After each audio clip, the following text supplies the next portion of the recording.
So guys, for today's video, bali hapon na ngayon. Bali pupunta sana tayong city, may kukunin lang ako importante guys. So nagmamadali tayo, sana makadaan tayo doon sa Tulay kasi kanina sobrang lakas na yun eh. Pero sana walang baha doon. Kaya parang kinutuban ako na, parang may kutob ako na ano, kasi parang bumabalik oh. Yan, sana kaya nating daanan dun. So puntahan na natin.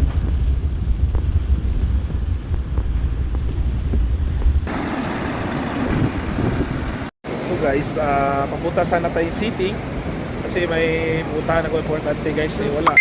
Sobrang lakas ng baha, kaya hindi tayo nakatuloy. Kaya ito yung kaganapan ngayon.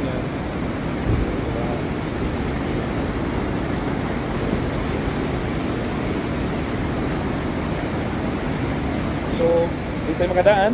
Madaming stranded guys. Madaming stranded. So, wala siguro. Hanggang bukas na lang siguro tayo. Kaya ito, ipakita ko sa inyo kung gaano kalakas yung baha. Ipakita ko sa inyo. So, ito na guys. So, sa lakas ng baha, ayan, hindi na madaan yung matawid sa maliit na tulay. So, mabuti na lang mayroong maliit na tulay. Yung mga motor makatawid talaga. Pero yung mga sasakyan guys, malabo. Bali yung tulay dapat careful din kasi yan sa lakas ay, dako na po daw. Yan, dako, naabot mo dari. madulas yung malit na tulay. Daton man tayo na. Na. Kailangan talaga careful kasi sa lakas pa naman ang tubig guys, grabe.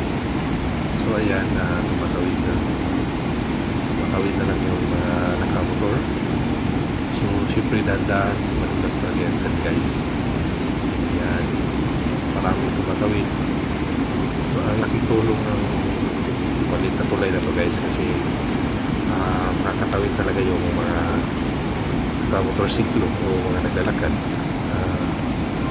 Pwera na lang sa mga sasakyan tulad nun yung sasakyan yan, stranded na yan, pati tayo kasi wala, hindi tayo makadaan. So babalik na lang tayo mamaya sa bahay.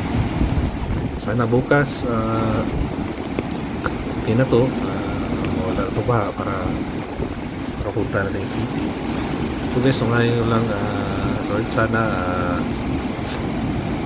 hihina na ang ulan at saka ang hangin. So ayan po ang kaganapan ngayon guys. Careful talaga.